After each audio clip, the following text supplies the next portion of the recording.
নমস্কার, বাংলার বার্তা থেকে বলছি সন্ময় বন্দ্যোপাধ্যায়।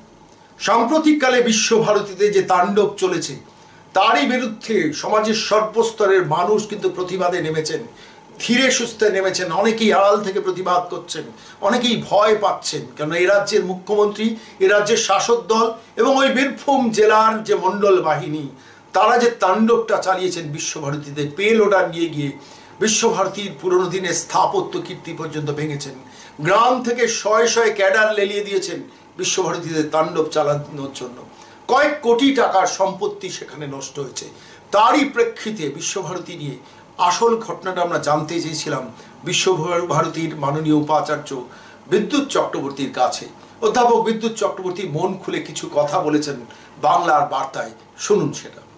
নমস্কার সর্বয় বাবু, একদম প্রথমেই আমি আপনাকে ধন্যবাদ জানাচ্ছি যে আপনি আপনার চ্যানেলের মাধ্যমে আমাকে বিশ্বভারতীর তরফ থেকে কি বলার সেই বলার অধিকার দিচ্ছেন। তার জন্য আমি আপনাকে এবং আপনার সহকর্মী সবাইকে ধন্যবাদ জানাচ্ছি।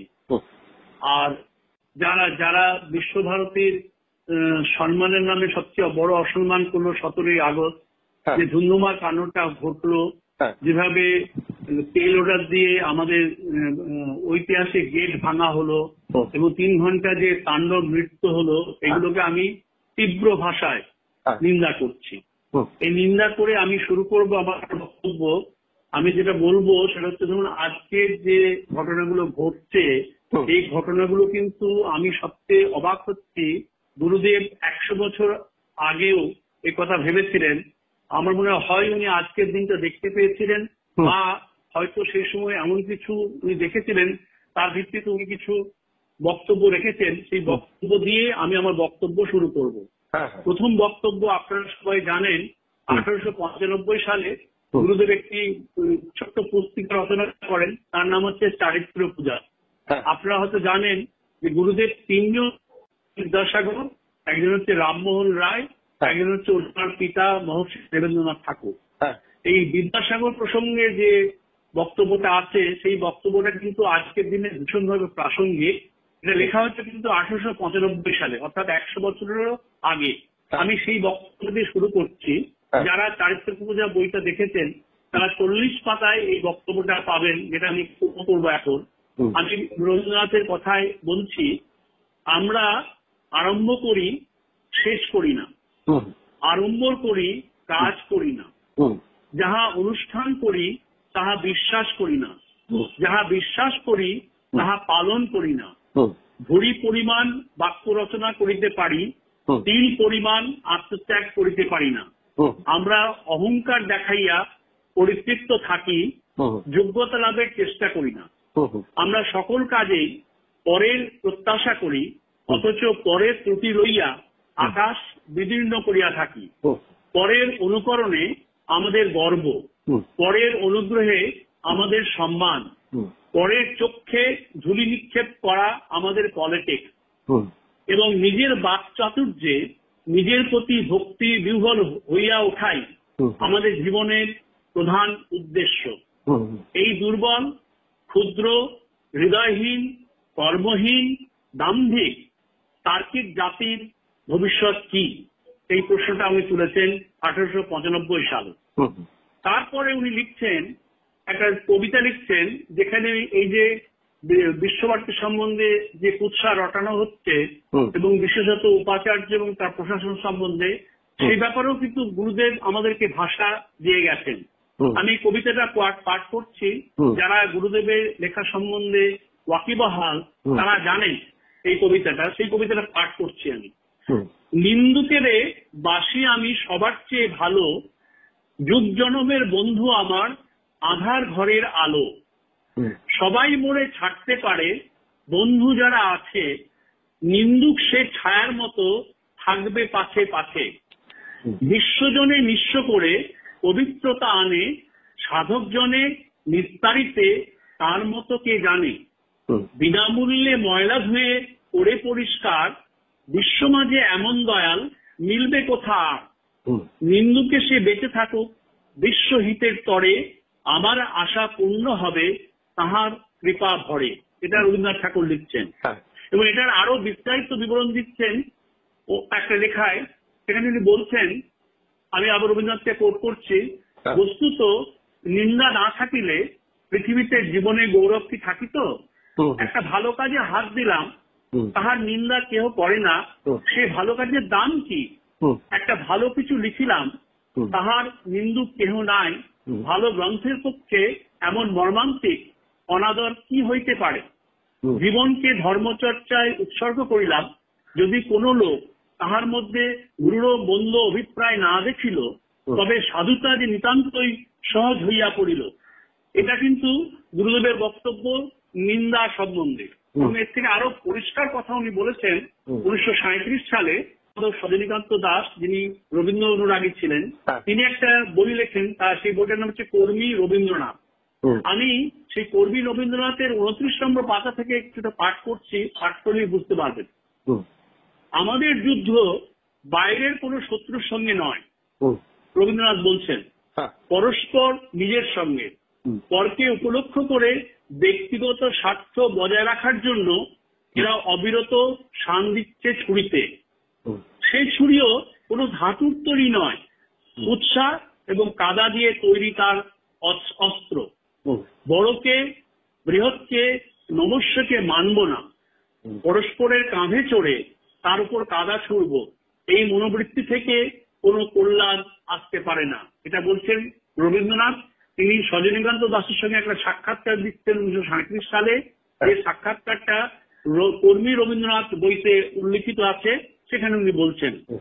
এই সমস্ত কোট করার একটাই অর্থ এই যে আজকে যে ঘটনাগুলো আপনারা দেখছেন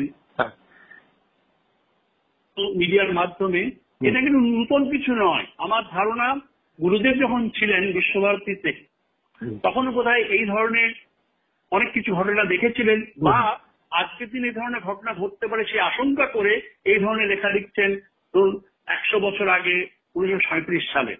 এবারে আমি যেটা বলবো সেটা হচ্ছে এই জিনিসটা কিন্তু নতুন নয়। তার কারণটা হচ্ছে আমরা আমাদের দিকে তাকাই না।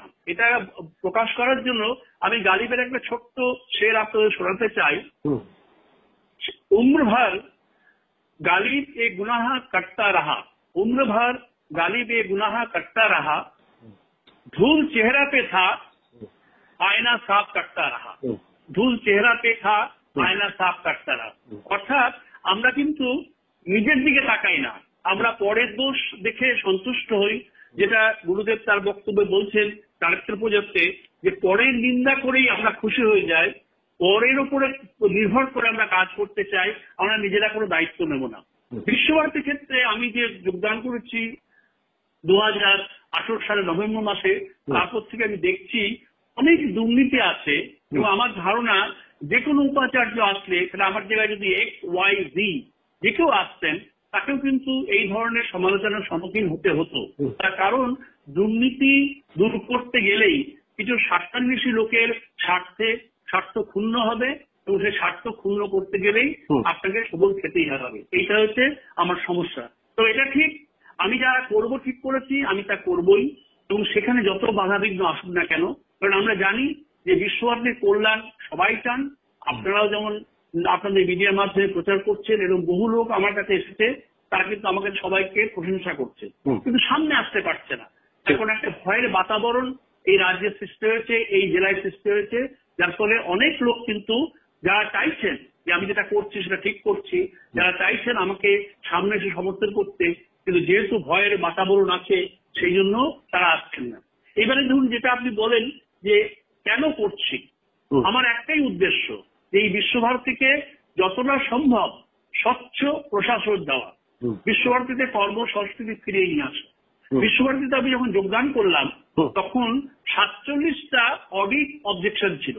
এই 47 অডিট অবজেকশন মধ্যে বেশিরভাগটা হচ্ছে অর্থনৈতিক দুর্নীতি, এবং সেই অর্থনৈতিক দুর্নীতি আমি দূর করতে গিয়ে আমাদের যারা সহকর্মী তাদের অনেকেরই স্বার্থে আঘাত লেগেছে। আমি আপনাকে একটা দুটো উদাহরণ দিচ্ছি।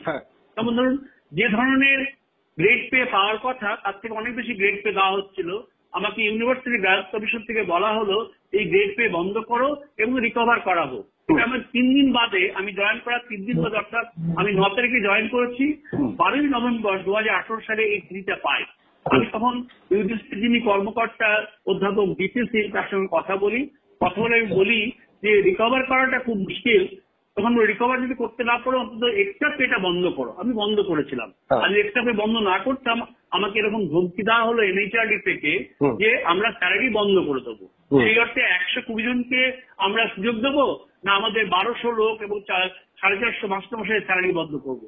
আমার মনে হয়েছিল যে 120 যে স্বার্থে আঘাত লাগা সেটা বোধ সেই মুহূর্তেও মানে সময় যেটা করাটা বোধ উপযুক্ত ছিল, আমি তাই করেছি।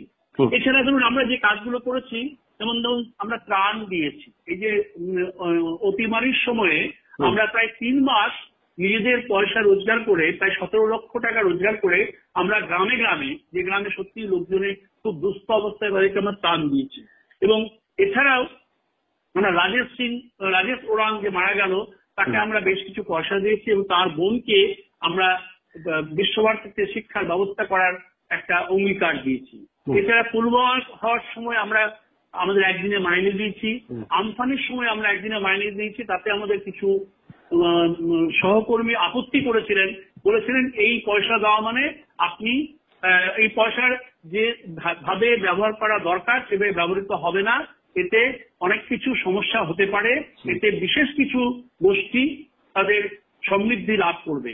আমরা কিন্তু সেটা মানিনি, আমরা সেটা পয়সা জোগাড় করে আমরা দিয়েছি। এছাড়া আপনারা জানেন বোধহয় এই প্রথম বিশ্বভারতী হতে যাচ্ছে, কারণ আমরা রামগড়ে যেখানে গুরুদেব গিয়েছিলেন 1904, 1907, 1937 সালে এবং উনি যেতেন ওনার মেয়ে রেণুকা স্বাস্থ্য উদ্ধারের জন্য ওখানে বাড়ি কিনেছিলেন।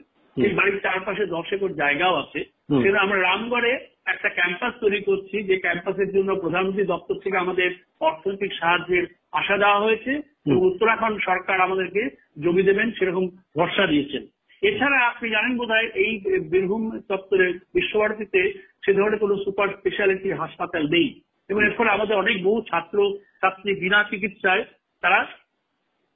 তাদেরকে আমরা চিকিৎসা দিতে পারছি না, তাদেরকে অনেক সময় আমাদেরকে হারাতে হচ্ছে। সেই জন্য আমরা পাবলিক প্রাইভেট পার্টনারশিপের মাধ্যমে এই বিশ্বভারতী পিএম হসপিটালের সঙ্গে যুক্ত করে আমরা একটা সুপার স্পেশালিটি হাসপাতাল করতে চলেছি। এখন সমস্যা হচ্ছে যেমন দেওয়াল নিয়ে যে সমস্যা যে চলছে, এই দেওয়াল নিয়ে সমস্যাটা কিন্তু আমার মনে হয় এটা কিন্তু আমার সময়ের ব্যাপার নয়, এটা হচ্ছে কি আমার আগেই ব্যাপারটা শুরু হয়েছে। এবং তার আগে আমি একটা জিনিস বলে রাখি, যারা শান্তিনিকেতনের ভূগোল সম্বন্ধে পরিচিত তারা জানেন, এবং আমি আপনাকেও অনুরোধ করছি আপনার তরফ থেকে এটা সরেজমিন তদন্ত করে দেখুন, শান্তিনিকেতন বা বিশ্বভারতী ক্যাম্পাসের আশেপাশে এমন কি কোনো বাড়ি আছে যার দেওয়াল নেই?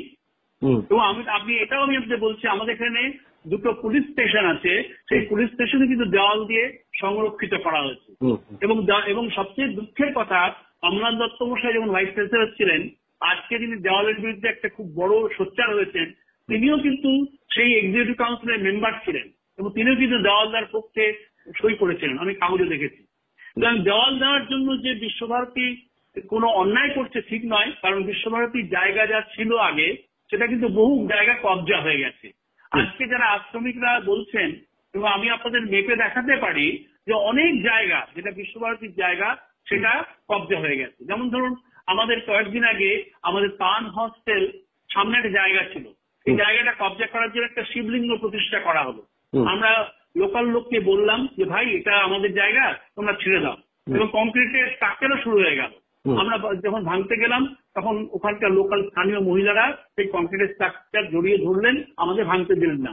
আমরা রাতারাতি দেওয়াল করে আমাদের জায়গাটাকে আমাদের ধরুন সুপারভিশনে রাখতে আমরা সমর্থ হলাম। এছাড়া আপনি দেখেন এই যে কবিগুরু মার্কেট বলে যেটি আছে সেটাও কিন্তু বিশ্বভারতীর জমি। সেইখানে কয়েকদিন আগে হঠাৎ 22 শ্রাবণ থেকে রবীন্দ্রনাথের একটা মূর্তি প্রতিষ্ঠা করে দেওয়া হলো। তার কারণ আমরা যেন জায়গাটা নিতে না পারি, রবীন্দ্রনাথের মূর্তি আমরা ভাঙতে পারবো না।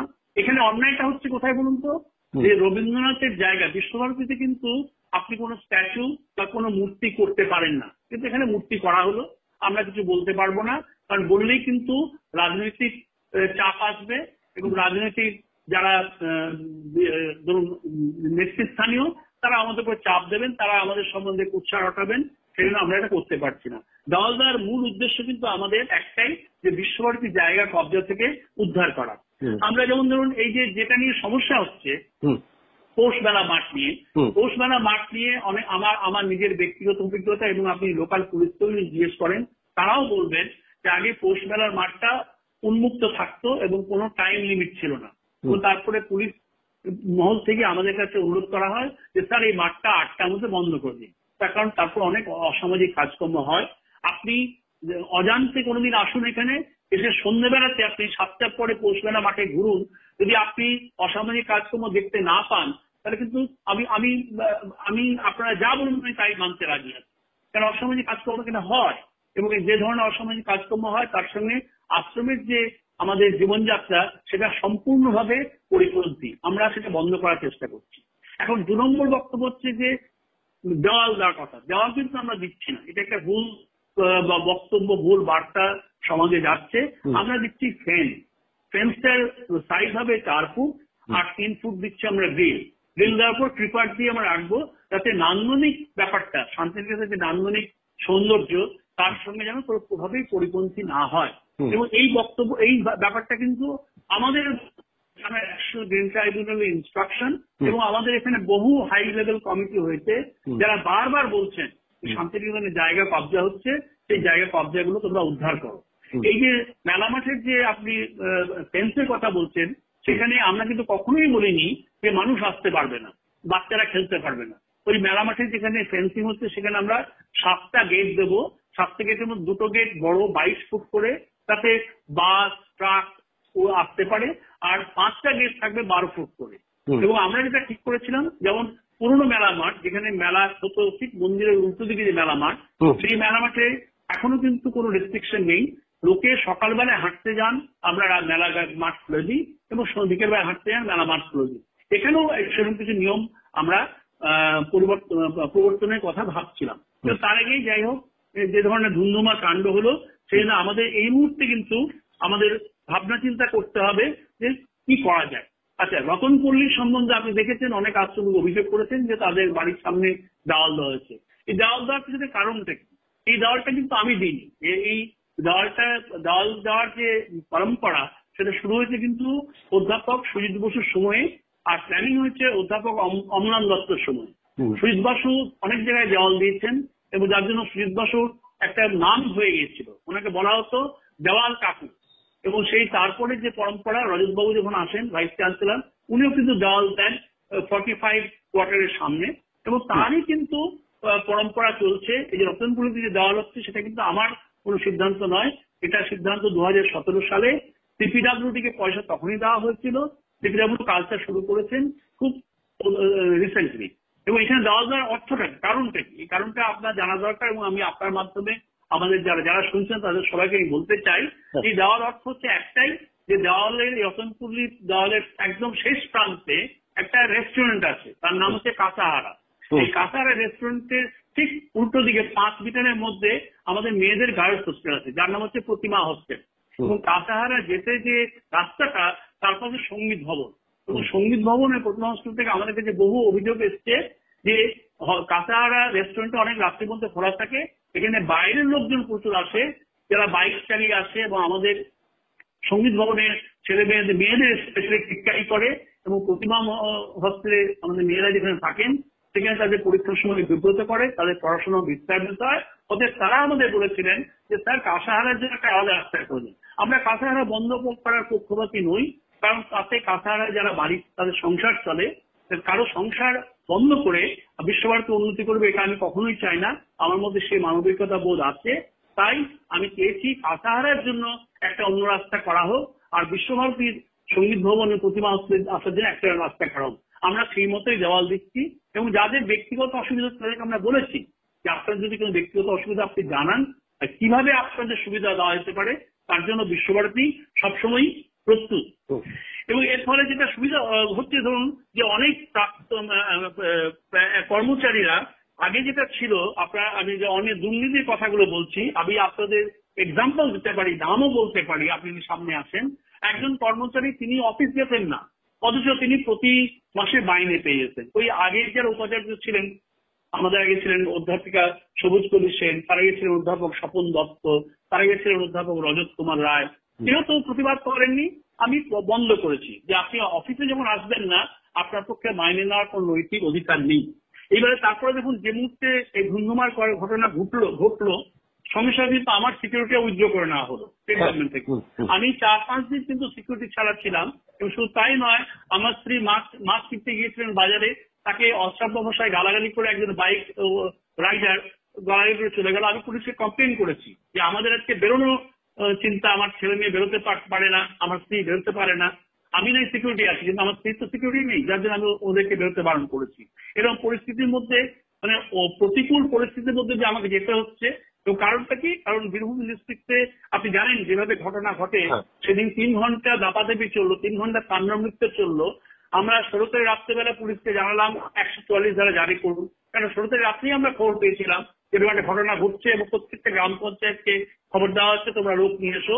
17 তারিখ সকাল 8টা থেকে ট্রাক্টরে, ম্যাটাডোরে, বাসে লোক নেওয়া হয়েছে, এবং একটা দোকান আছে সেই দোকানে তাদেরকে ব্রেকফাস্ট খাওয়ানো হলো, এবং বাইকে তো লোক আসেনি। তারপরে 9:30 থেকে ধুন্ধুমার কাণ্ড শুরু হয়ে গেল। আমরা পুলিশকে তখনও ফোন করছি যে আপনারা আসুন, আপনারা দেখুন। 3 ঘন্টা আমাদের পুলিশ ছিল না, যদিও আমাদের ক্যাম্পাসের মধ্যে 2টো পুলিশ স্টেশন আছে। সেই 2টো পুলিশ স্টেশন থেকে আমরা যখন ঘটনা ঘটছে তখন আমাদের পূর্বতন এক্সিকিউটিভ কাউন্সিল সদস্য পদ্মশ্রী ডক্টর শিশুর বন্দ্যোপাধ্যায় এসপি কে ফোন করছেন। এসপি কে ফোন করার পর এসপি বলছেন আমি জানি সব, কিন্তু যে কোনো কারণে ওরা আসেননি। তো তার ফলে এই সমস্ত দাপাদাপি, ভাঙচুর, এবং আমাদের যেটা একটা ধরুন ঐতিহ্যবাহী দেওয়াল সেটাকে ভাঙা হলো, ঐতিহ্যবাহী গেট সেটাকে ভাঙা হলো সবার সামনে। সেটা আপনি টেলিভিশনে দেখেছেন। আরেকটু বলে আমি আপনি শেষ করবো। এবং বিশ্ববিদ্যালয়ে যারা আশ্রমিক, যারা বিশ্ববিদ্যালয়ের কথা বলেন, আমি বলেছি যে বহিরাগত নিয়ে খুব আলোচনা চলছে। এই বহিরাগত নিয়ে আমি একটু পরিষ্কার করি যে বহিরাগতের ব্যাপারটা নিয়ে আমার বক্তব্য একটাই, যে এখানে যারা বাইরে থেকে আসেন তাদেরকে খুব অসম্মানের সম্মুখীন হতে হয়। এবং সেটা আপনার যে প্রোগ্রামে দেখেছি একজন আমাদের পুরনো প্রাক্তনী, যে 80 থেকে 27 সাল পাস এই বিশ্ববিদ্যালয়ে ছিলেন, তিনিও একই কথা বলেছেন। এবং আমাদের এবং এই জন্য আমি বলেছি, আমি বক্তব্য রেখেছি, যদি আপনি রিসিপ্টটা পড়েন দেখবেন আমি লিখেছি যে রবীন্দ্রনাথ ঠাকুর এবং তার পিতৃদেব মহর্ষি রবীন্দ্রনাথ ঠাকুর কিন্তু, মহর্ষি দেবেন্দ্রনাথ ঠাকুর কিন্তু বোলপুর বাসিন্দা ছিলেন না, ওরা বীরভূম বাসিন্দা ছিলেন না, ওরা এসেছিলেন কলকাতা থেকে। তারপরে বিশ্বভারতী হয়ে গেছে। যেমন আমি এসছি দিল্লি থেকে, যদিও আমি ভূমিপুত্র, কারণ আমার জন্ম শিউরিতে, আমি লালিত পালিত হয়েছি শিউরিতে, এবং তারপরে পড়াশোনার জন্য আমি বাইরে গেছি। কিন্তু রবীন্দ্রনাথের ক্ষেত্রে আমি যখন বহিরাগত বলছি একদম ভৌগোলিক অর্থে, অর্থাৎ ভৌগোলিক ভাবে রবীন্দ্রনাথ এবং তার পিতৃদেব বাইরে থেকে এসেছিলেন, কলকাতা থেকে এসেছিলেন, এবং তারপরে তারা বিশ্বভারতী করেছেন। তবুও আমি আপনার চ্যানেলের মাধ্যমে বলতে চাইছি, যদি এই মন্তব্যে কেউ দুঃখ পান, আমি নিজেও তাদের কাছে ক্ষমা চেয়ে দিচ্ছি যে আমার কিন্তু সেই উদ্দেশ্য ছিল না বলার। আমার উদ্দেশ্য এটাই যে আমাদের যারা বহিরাগত স্টাফ, তাদের অসম্মানের সম্মুখীন হচ্ছেন, যেহেতু তারা বাইরে থেকে এসছে, তাদেরকে বলা হয় আপনি রবীন্দ্রনাথ কিছুই জানেন না, আপনি আপনার রাবীন্দ্রিক নন। সেই কারণে যেন আমি এই কথাটা ব্যবহার করেছি। আরেকটা বক্তব্য যে আমি বলছি, দেখুন এই যে আশ্রমিকরা যারা রাবীন্দ্রিক কথা বলেন, আমাদের এখানে অনেক অনুষ্ঠান হয় প্রতি বছরই। যেমন আমি আপনাকে প্রথম বলছি যে আমাদের বৈতালিক হয়, আমাদের পৌষ মেলার সময় বৈতালিক হয়, মাঘ মেলার সময় বৈতালিক হয়, আমাদের 22শে শ্রাবণ বৈতালিক হয়। এই বৈতালিকটা ভোর 5টায় হয়। আপনি কোন একটা বৈতালিকে আসুন, আমি কিন্তু কোনো আশ্রমিককে দেখি না, প্রাক্তনী যাদের আজকে কুম্ভীরাশ্র বেরোচ্ছে তারা কিন্তু কখনো আসেন না। 40 থেকে 42 জন লোকজন আসে বৈতালিক করতে। যদি সত্যিই তারা রাবীন্দ্রিক এবং রবীন্দ্র অনুরাগী হন, নিজের স্বার্থ ছাড়া, তাহলে কিন্তু বৈতালিক আসবেন। এবং কখনো আপনি এই যে আমরা বুধবারে আশ্রম হয়, বুধবারে উপাসনা হয়, আপনি যে কোনো দিন এসে দেখুন বুধবারে উপাসনাতে আমরা 50-60 জনের বেশি পাই না, এবং একটা সময় বেশিরভাগ সময় পাঠমূলের ছেলেমেয়েরা আসে। আমার বক্তব্য আমাদের আশ্রমিক বন্ধুদের কাছ থেকে, আমাদের প্রাক্তন বন্ধুদের কাছে, যে আপনারা যদি সত্যিই বিশ্বভারতীকে ভালোবাসেন, বিশ্বভারতীর কালচারের সঙ্গে, বিশ্ব সংস্কৃতির সঙ্গে বৈতালিক যুক্ত, বিশ্বভারতীর সংস্কৃতির সঙ্গে বুধবারের উপাসনা যুক্ত, বিশ্বভারতীর সংস্কৃতির সঙ্গে মাঘ মেলা যুক্ত, আপনারা আসুন যদি সত্যি রাবীন্দ্রিক ভাবেন। কিন্তু সেখানে আসবেন না, কারণ বৈতালিক ভোর 5টায় অনেকেই বলেন কারণ ঘুম থেকে উঠতে পারেন না। এবং বছরের 4 দিন আপনি যদি ঘুম থেকে উঠতে না পারেন, তাহলে আপনি যে রাবীন্দ্রিক বলছেন, আপনার যে রাবীন্দ্রিক বলাটা যে কত মেকি, সেটা খুব পরিষ্কার হয়। এখন এই কথাগুলো আমি যেহেতু বলি, সেই জন্য আমি তাদের হলকর্ষণ হয়। এবারে গভর্নর সাহেব এসেছিলেন, হলকর্ষণ হয়। ছাতিমতলা প্রোগ্রামে আপনারা দেখবেন প্রচুর ভিড় হয়, এবং সেখানে আমি গুনে গুনে বলতে পারবো কজন প্রাক্তনী এবং কজন আশ্রমিক আছেন। বেশিরভাগ লোক পর্যটক যারা আছেন তারা ভিড় করে। তো এই পরিস্থিতির মধ্যে আমি যা দেখতে পাচ্ছি যারা রাজনৈতিক বলেন তাদের ভাবনা চিন্তাটা একটু নতুন ভাবে করা দরকার। আমার ধারণা যে সেলফ ইন্ট্রোস্পেকশনে সময় এসেছে। আর আরেকটা জিনিস, জমি হরপের ক্ষেত্রে আমি একটা ছোট্ট উদাহরণ দিয়ে আমার বক্তব্য শেষ করব, যে জমি হরপটা কিন্তু এটা আজকের ঘটনা নয়, এটা বহুদিন চলে আসছে। আমাদের এখানে একজন বিখ্যাত আশ্রমিক ছিলেন, এবং সেই আশ্রমিকের এপ্রিলে 1945 সালে 9 সেপ্টেম্বর আমাদের ডকুমেন্ট আছে, আপনারা যদি এস্টেটে আসেন আমি এস্টেটের সমস্ত কাগজপত্র দেখাবো। 1945 সালে 9 সেপ্টেম্বর উনি একটা বক্তব্য লিখছেন যে লালবাদ বলে একটা পুকুর আছে এখানে, সেই পুকুরে ওনার 10 একর জমি আছে। সেই 10 একর জমিটা কিন্তু কোনো কাজের নয়। ওই 10 একর জমির পরিবর্তে আশ্রমে উনি 10 একর জমি চান, এক্সটেন্ড চান। এবং তখন রথীন্দ্রনাথ ঠাকুর ভাইস চ্যান্সেলর ছিলেন। রথীন্দ্রনাথ ঠাকুরকে উনি লেখেন, রথীন্দ্রনাথ ঠাকুর তৎকালীন যুগে যিনি ফিনান্সে কাজ করতেন, আমাদের একজন প্রাক্তন উপাচার্য দাদু, তাকে লেখেন যে আপনি প্লিজ আমাকে অ্যাডভাইস করুন। উনি পরিষ্কারভাবে লিখছেন যে এই যে এক্সচেঞ্জটা, এটা কিন্তু আমি যেটা বলছি সেটা আমি ইংরেজিটা কোট করছি ওনার লেখাটা। এই লেখাটা উনি লিখছেন 13 সেপ্টেম্বর 1945 সাল, যে above particular are given in order to enable you to arrive at a decision. The Vishwabharati land which X, আমি নামটা বলছি না, wants to exchange is all level land, whereas the area proposed to be exchanged consists of fertile land. And in this regard, উনি highlight করে লিখছেন, underline করছেন, আমি আপনাকে দেখাবো যদি আপনি কখনো আসেন। This will not be a fair exchange. লিখছেন কি আমাদের প্রাক্তন উপাচার্য তার দাদু, আমি নামগুলো একটা উল্লেখ করছি না। এবং এই ধরনের কবজা কিন্তু আগে থেকেই চলে আসছে। কারণ আমরা যেটা করছি সেই কবজাগুলো বন্ধ করছি। আমি আপনাকে শিবলিঙ্গের উদাহরণ দিলাম, রবীন্দ্রনাথের স্ট্যাচু উদাহরণ দিলাম, এবং আপনি যদি এখানে আসেন আমি আপনাকে ম্যাপ দেখিয়ে দেখাবো যে কিভাবে বিশ্বভারতীর জমি কবজা করে এসেছে, আমাদের সহকর্মী কবজা করছেন। তারপরে লিজ ল্যান্ডের যে বাড়িগুলো, সেই বাড়িগুলো কিন্তু লিজ ল্যান্ড শেষ হয়ে গেছে।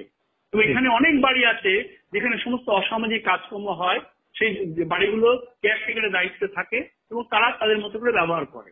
অতএব আমাদের যে উদ্দেশ্য, আমি যেটা আপনাকে আগেই লিখেছি যে আমি যে উদ্দেশ্যে এখানে এসেছি আমি সেই উদ্দেশ্য সফল করব, এবং এর মধ্যে আমার সহকর্মীরা আছেন, আপনারা আছেন, যারা বিশ্বভারতীর ভালো চান তারা আছেন।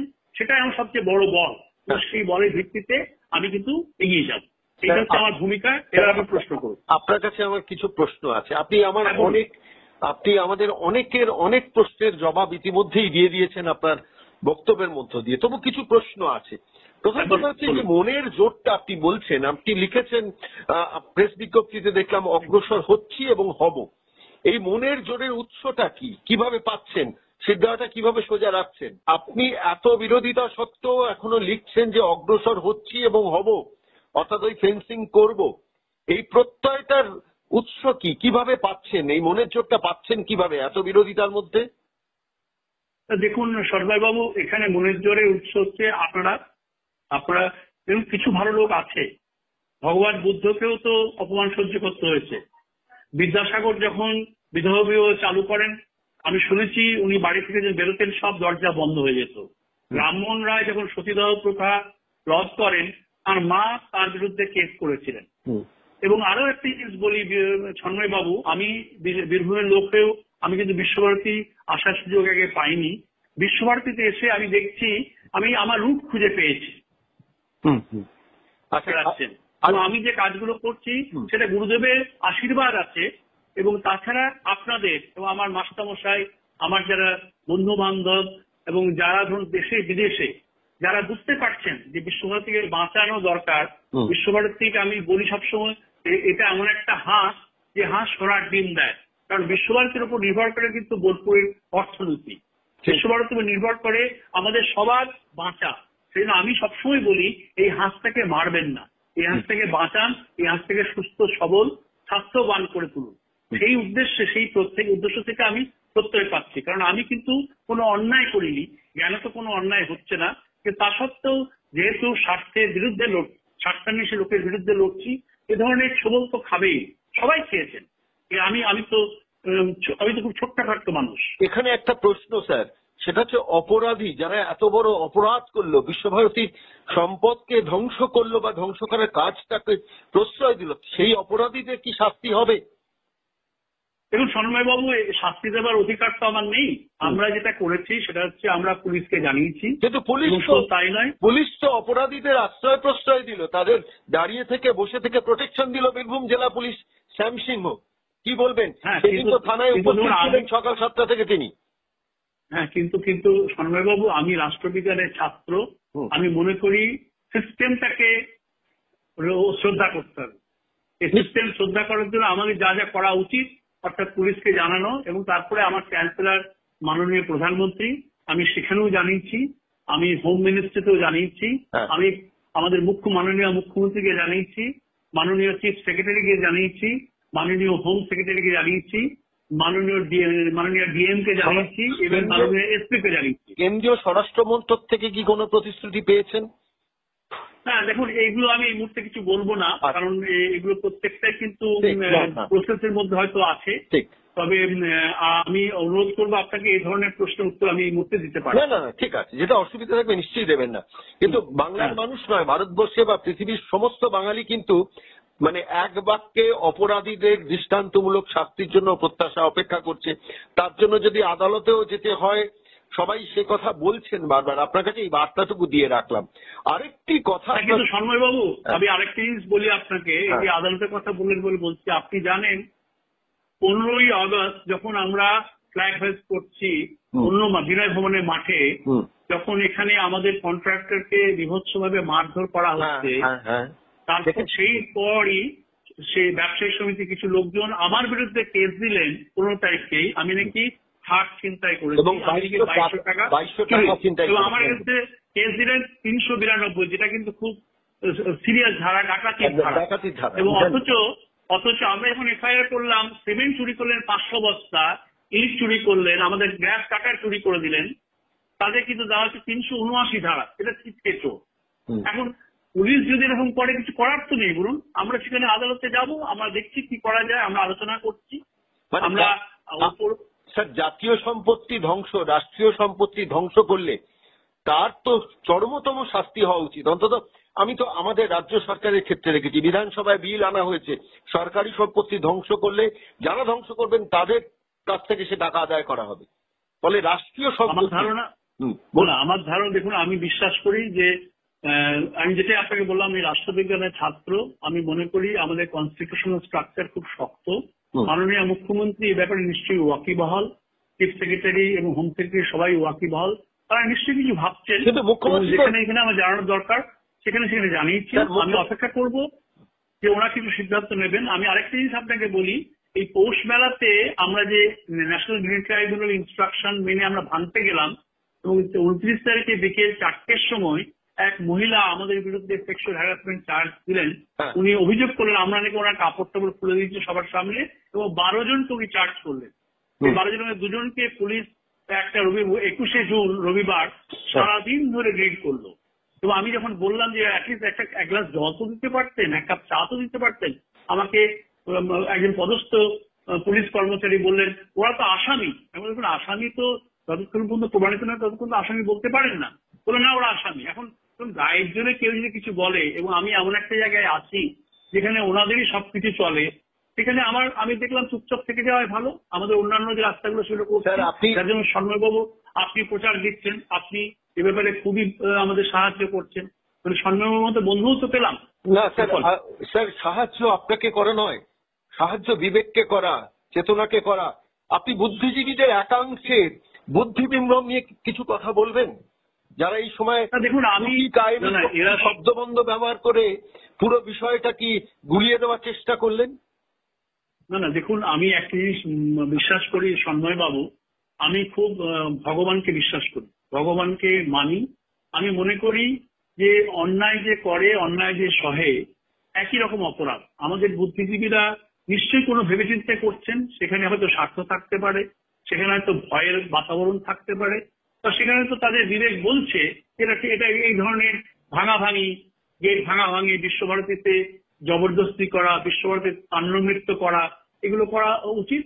এবং বসন্ত উৎসবের ক্ষেত্রে ওরা বলছেন বসন্ত উৎসব করুন, দায়িত্ব নিন। আপনি 2019 সালে বসন্ত উৎসব যাই না, আপনার মনে আছে কিনা, আমি তো ওটা বসন্ত উৎসব বলি না, বসন্ত তাণ্ডব বলি। 2.5 লাখ লোক এসেছিল এবং আমরা পরে যখন পরিষ্কার করি সেখানে 35 ব্যাগ আমরা মদের বোতল পেয়েছিলাম।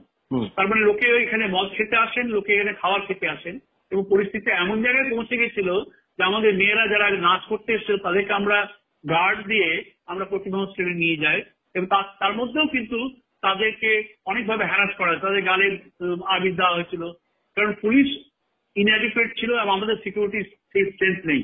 আমরা যার জন্য বলেছিলাম বসন্ত উৎসব করবো না। পৌষবেলার ক্ষেত্রেও তাই, যেমন ধরুন আমরা পৌষবেলা ভাঙতে গেলাম ন্যাশনাল গ্রিন ট্রাইব্যুনালের কথা বলে, কারণ 4 দিন বেলা করা হবে আর 2 দিন ডিসব্যান্ডলিং টাইম দেওয়া হবে। আমরা মাইকিং করেছি, হাত জোর করে করে সবার কাছে করেছি। এখানে ব্যবসায়ী সমিতির একটা অংশ আমরা যেই চলে যাচ্ছে আবার দোকান খুলে দিচ্ছে, এবং তারপরে দেখলেন রেজাল্ট তো সেক্সুয়াল হ্যারাসমেন্টের চার্জ দিয়েছেন, ভাইস চ্যান্সেলর লুটতরাজের চার্জ দিয়ে দিয়েছেন, এবং সেটা পুলিশ মেনেও নিয়েছে, আমাদের বিরুদ্ধে কেসও করেছে, এফআইআর করেছে। এখন এইখানে যেরকম এই পরিস্থিতির মধ্যে কাজ করা যে কত ডিফিকাল্ট সেটা নিশ্চয়ই বুঝতে পারছেন। তা সত্ত্বেও আমাকে এরা জমাতে পারবে না, আমি যা করবো ঠিক করেছি আমি করবোই। আসুক বাধা বিপত্তি আসুক, কারণ আমাদের দেশে এটা হয়। আমি বিদ্যাসাগরের কথা মনে করি, আমি রামমোহন রায়ের কথা মনে করি, আমি গান্ধীজির কথা মনে করি, এবং আমি বিশ্বাস করি গুরুদেবও আছেন। গুরুদেবের আশীর্বাদের ফলে এই ধরনের যে অন্যায় কাজ হয়ে আসছে আমি নিশ্চয়ই সমর্থন পাবো। যার জন্য ধরুন আমি তো আপনাকে চিনতাম না, আপনার মতো বন্ধু পেয়েছি যিনি আমাদের সামনে দাঁড়িয়েছেন, আমার মাস্টারমশাই আছেন, এবং দেশে বিদেশে বহু প্রাক্তনী, বহু বিশ্বভারতের প্রাক্তন ছাত্র এবং আজকের অনেক ছাত্রছাত্রী তারা কিন্তু আমার সমর্থনে এগিয়ে আসছেন। তারা এগিয়ে আসতে পারছেন, এখন ভয় পাচ্ছেন, তারা ভয় পাচ্ছেন, অনেকে ভয় পাচ্ছেন। আসলে যে সেটা হয়েছিল যে ইচ্ছাকৃতভাবে পরিকল্পিতভাবে এক শ্রেণীর মানুষ ভুল ইন্টারপ্রিটেশন করছিলেন সমস্ত ঘটনাটার। একটা প্রশ্ন আপনার কাছে স্যার আছে, ইরফান হাবিবকে বক্তব্য রাখতে দেওয়া হয়নি বলে এক শ্রেণীর মানুষ এটা রটাচ্ছেন, এটা কি সত্য? না, ইরফান হাবিব এটা গল্পটা অন্য গল্প। এখানে আমি যেটা বলি সেটা হচ্ছে আমরা একটা লেকচার সিরিজ করেছি, ইউনিভার্সিটি লেকচার সিরিজ। ইরফান হাবিবটা পুরো বানানো গল্প, আমি আপনাকে পুরোটা বলছি। এবং এখানে যারা বলেছেন তারা মিথ্যাবাদী, তারা মিথ্যা কথা বলছে। মানে এখানে মিথ্যা কথা বলাটা কিন্তু অপরাধ নয়, এবং মাস্টারমশাই এবং এখানকার বোলপুরে বাসিন্দা দেখেছি এরা প্রতি মুহূর্তে মিথ্যা কথা বলেন। আমি আপনাকে বলছি এবং আপনি মিলিয়ে দেবেন, আমরা স্বপন দাশগুপ্তকে ডেকেছি, স্বপন দাস ডেকেছিলাম সিএএ নিয়ে বলার জন্য। আমি কেন, আপনি হয়তো বলবেন কেন স্বপন দাশগুপ্ত ডাকলেন, উনি তো একটা দলের লোক, একদম সত্যি কথা। কিন্তু স্বপন দাশগুপ্ত আমাদের কোর্টের মেম্বার, প্লাস আমার যেটা মনে হয়েছিল যে সিএএ যে কমিটি বানিয়েছিল সিলেক্ট কমিটি তার মেম্বার ছিলেন, এবং যেদিনকে সিএএ রাজ্যসভায় আলোচনা হয় সেখানে স্বপন দাশগুপ্ত একটা বড় ভূমিকা পালন করেছিলেন। আমি যখন দেখলাম স্বপন দাশগুপ্ত আসতে রাজি, আমি আমাদের বন্ধু সবাইকে বললাম, বামপন্থা ডানপন্থা, যে ভাই তোমরা লোকজনকে ডাকো। আমি নামও বলে দিয়েছিলাম যে সীতারাম মিত্রকে ডাকা হোক, মোহাম্মদ সেলিমকে ডাকা হোক, এবং ডেরেক ওব্রায়ানকে ডাকা হোক, কিন্তু তারা কেউ পারেনি। তখন আমি বামপন্থা বন্ধুদের বলেছিলাম যে তোমরা এসে বলো, স্বপন দাশগুপ্ত বলবেন, তোমরা বলে, এবং দুজন মাস্টারমশাই কিন্তু যোগও দিয়েছিলেন। এবং আমি বললাম ছাত্রছাত্রীরা যা প্রশ্ন করুক, কারণ এটা জানা দরকার আমাদের। কিন্তু আমাদের ছাত্রছাত্রী এবং বামপন্থা মাস্টারমশাইরা এবং আমার সঙ্গে সেখানে হয়তো অন্য পন্থার মাস্টারমশাইরা জুড়ে ছিল, তারা লিপিকা গেট বন্ধ করলে স্বপন দাশগুপ্ত ঢুকতে দেবেন। সেই জন্য আমরা সোশ্যাল ওয়ার্কের ছোট হলে করলাম, বক্তৃতা প্রায় শেষের দিকে। তখন আমাদের কিছু লোক ছাত্রছাত্রী যারা সকল বামপন্থা বলেন তারা কাঁচ ভেঙে দিল, আমাদের যে প্যারাপেট ছিল সেগুলো ভাঙলো, ভেঙে অসভ্য কুসভ্য ভাষায় গালাগালি দিল। শুধু তাই নয়, আমাদের 7 ঘন্টা ঘেরা করে রেখে দিল। তারপর ভগবানের আশীর্বাদে খুব প্রচন্ড বৃষ্টি নামলো, শীতকাল ছিল, এবং রাস্তা খালি হলো। আমরা প্রায় 11:30 পৌনে 1টার সময় এই ইরফান হাবিব ঘটনাটা মানে পুরোটাই মিথ্যা, একদম ভুল মিথ্যা। আমি জানেন, আমি আপনাকে বলছি, গল্পটা বলছি। এইবারে যেটা হলো, ইকোনমিক্স ডিপার্টমেন্ট থেকে ওদের একটা centre for advance studies cash বলে একটা ব্যাপার আছে, সেখানে ওরা একজন বাইরের লোককে আসতে চেয়েছিলেন, নামতে চেয়েছিলেন অশোক রুদ্র মেমোরিয়াল লেকচার দিতে, যেটা গতবারে প্রণব বর্ধন দিয়েছিলেন এবং অমর্ত্য সেনও ছিলেন। এইবারে অশোক রুদ্র মেমোরিয়াল লেকচার দেওয়ার জন্য ওরা প্রভাত পট্টনায়ককে আনতে গেছিলেন। প্রভাত পট্টনায়ক, ইরফান আহমেদ নয়। তা আমি বলেছিলাম এটা, এই আলোচনাগুলো হচ্ছে ধরুন মার্চের গোড়ার দিকে। তারপরে তো ওরা 24 তারিখে ডেট করেছিলেন, 24শে মার্চ। তখন তো লকডাউন, আমি আনবো কি করে? আমি বলেছি লকডাউনটা উঠে যাক, তারপর নিশ্চয়ই আসবে। লকডাউনের পরে আসার জন্য আপনি বলেছিলেন যে লকডাউনের মধ্যে আনা যায় না, ঠিক? লকডাউন কি করে আনবেন আপনি? কি করে আনবেন বলুন? আপনি জানা যায়? ইচ্ছাকৃতভাবে বামপন্থীদের তরফ থেকে এই ধরনের রটনাটা ইচ্ছাকৃতভাবে একদম মিথ্যা কথা বলছে ওরা, মিথ্যা। আমি তো বলি আমাদের দেশের বামপন্থীরা সবচেয়ে বড় বেশি মিথ্যাচারী করেন।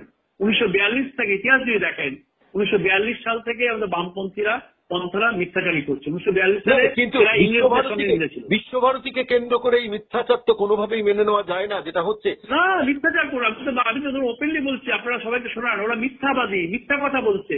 ইরফান আহমেদ কোনোভাবেই নয়, এটা প্রভাতপত্র নয়। এবং আমি বলেছি যে লকডাউন উঠে গেলে, প্রভাতপত্রে আমার খুব বন্ধু, আমরা একসঙ্গে কাজ করেছি। ও সোশ্যাল সায়েন্সিস যে জার্নালটা, সেখানে আমার বহু লেখা আছে। তা আমি বলেছি যে লকডাউন কাটুক, নিশ্চয়ই নিয়ে আসবো আমরা। কেন আনবো না? আমরা সবার বক্তব্য শুনতে চাই। গতবারে প্রণব বর্ধনের বক্তব্য শুনেছি।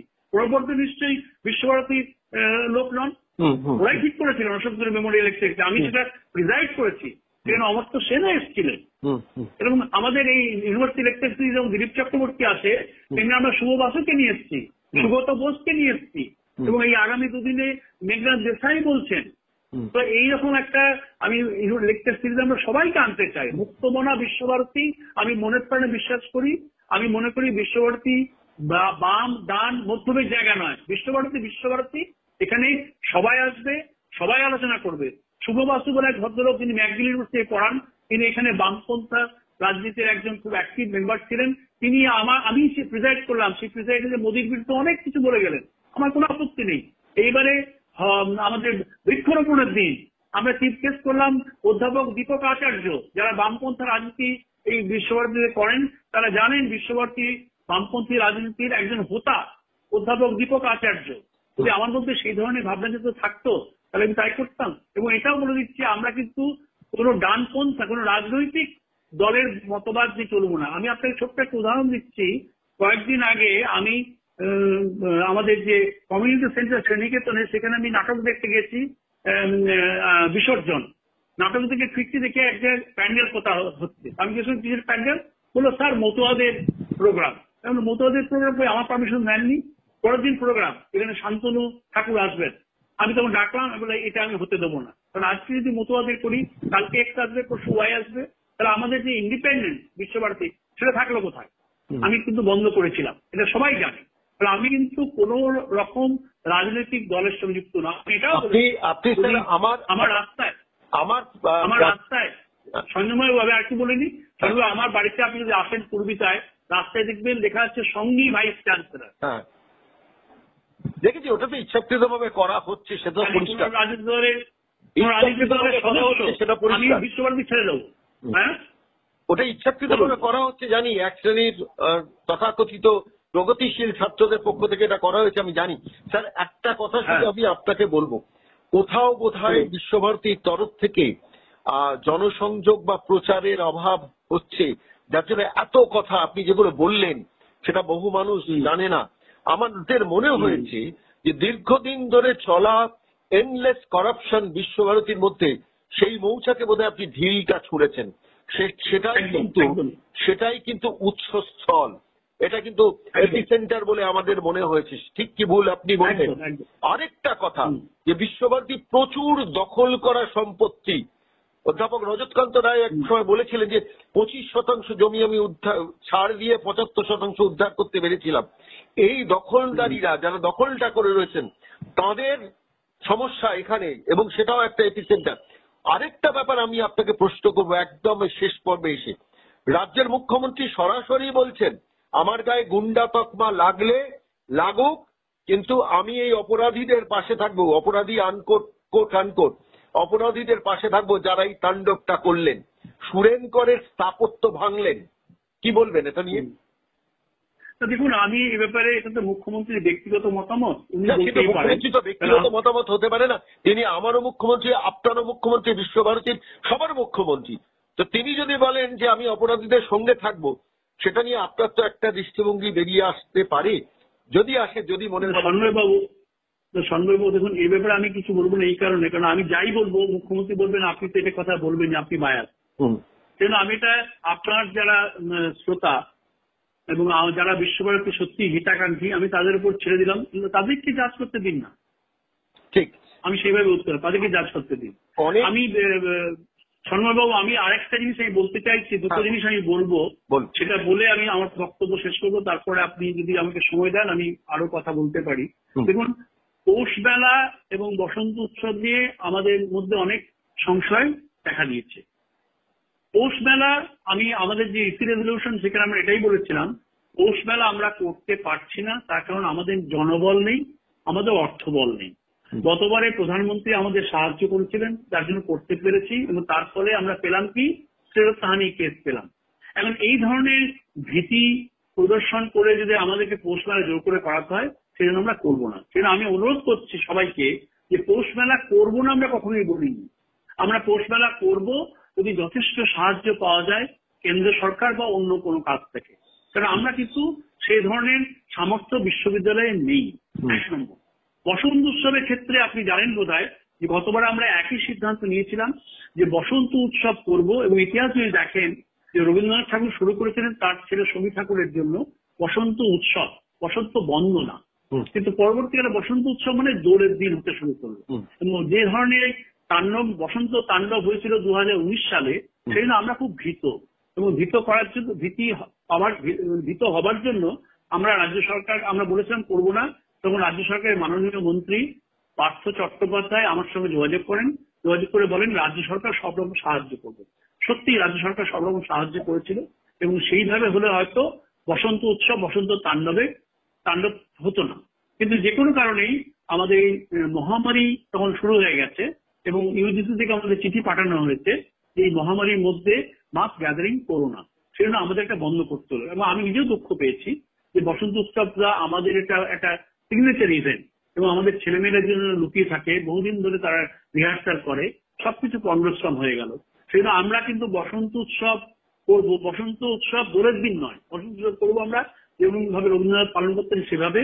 কিন্তু যদি রাজ্য সরকার বা অন্য কোনো কেউ আমাদের যদি সাহায্য করেন, তাহলে বসন্ত উৎসব দোলের দিন করার মতন আমরা অঙ্গীকার দিতে পারি, কিন্তু সাহায্য চাই। ঠিক সেইভাবেই পৌষ মেলাও আমরা করব, কিন্তু পৌষ মেলার ক্ষেত্রে আমি যথেষ্ট সাহায্য পাই, আমরা যেভাবে বলবো সেই সাহায্য যদি আমাদের কোনো কেন্দ্রীয় সরকার বা অন্য কোনো এজেন্সি আমাদের সাহায্য করেন, আমরা পৌষ মেলাও করবো। কারণ আমি মনে করি বাঙালি হিসেবে এটা আমাদের সবার আবেগ, এবং এটা রবীন্দ্রনাথ তৈরি করেছিলেন, এবং আমরা চাই সেই ঐতিহ্য সমানে চলুক। কিন্তু সেই ঐতিহ্য চলার নামে যদি চুরি, ডাকাতি, গুন্ডামি, বদমাইশি হয়, সেটা কিন্তু আমি কখনো অ্যালাউ করবো না। যেটা আমি আপনাকে আগেও বলেছিলাম, এখনো বলছি, আমি যা করব সেটা কিন্তু করবোই, বাধাবিঘ্ন আসুক। স্যার, আমি আজকের সাক্ষাৎকার এখানেই শেষ করব শুধু একটি কথা বলে। রবীন্দ্রনাথ বলেছিলেন, বিশ্বকবি বলেছিলেন, মহাত্মা গান্ধীকে বলেছিলেন, আমার জীবনের শ্রেষ্ঠ সোনার সম্পদ হলো বিশ্বভারতী। তো সেই বিশ্বভারতীকে নতুন করে তৈরি করার, নবনির্মাণ করার, প্রসারিত করার যে লক্ষ্য আপনি নিয়েছেন, আপনি এগিয়ে চলুন। আমজনতা, ভারতবর্ষ, প্রবাসী বহু শয়ে শয়ে প্রাক্তনী বাঙালি আমাদের কিন্তু ফোন করেন, আপনার সঙ্গে সরাসরি তারা যোগাযোগ করতে পারেন না, তারা একটা বার্তা শুধু দিয়েছেন, আপনি যে সিদ্ধাটা নিয়ে বিশ্বভারতী চালাচ্ছেন সেই সিদ্ধাটাকে সোজা রাখুন। বাঙালি বৃহত্তর জনসমাজ আপনার পাশে আছে। কিছু মানুষ তো সবসময় সুযোগ সন্ধানী থাকেন, কোন একটা নির্দিষ্ট চিন্তা ভাবনার দ্বারা আচ্ছন্ন এবং অন্ধ থাকেন, তারা সংখ্যালঘু, সংখ্যাগরিষ্ঠ মানুষ চান মাননীয় উপাচার্য বিদ্যুৎ চক্রবর্তীর নেতৃত্বে বিশ্বভারতী কবিগুরুর স্বপ্নকে সফল করুন। অনেক ধন্যবাদ স্যার, আজকে এইটুকু বলে শেষ করলাম। আপনার সঙ্গে আমরা রাখবো, আপনার কথা শুনবো, আমরা চেষ্টা করবো আপনার সঙ্গে নিয়মিত যোগাযোগ রাখতে।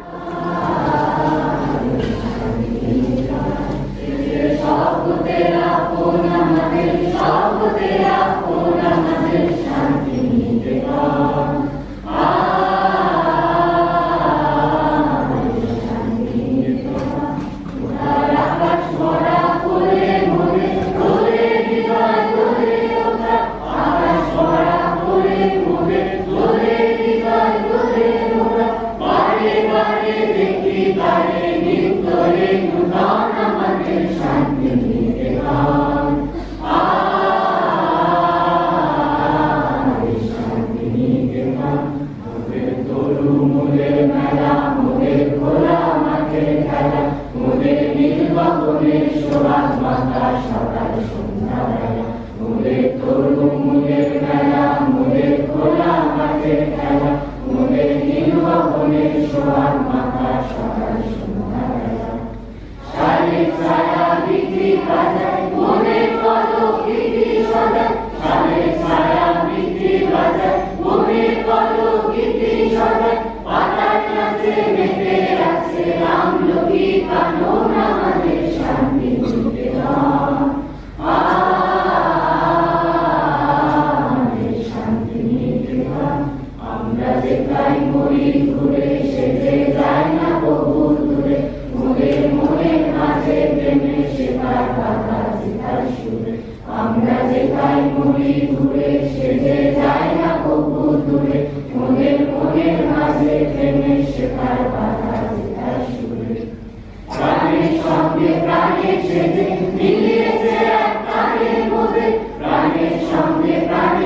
ভাইকে সেজে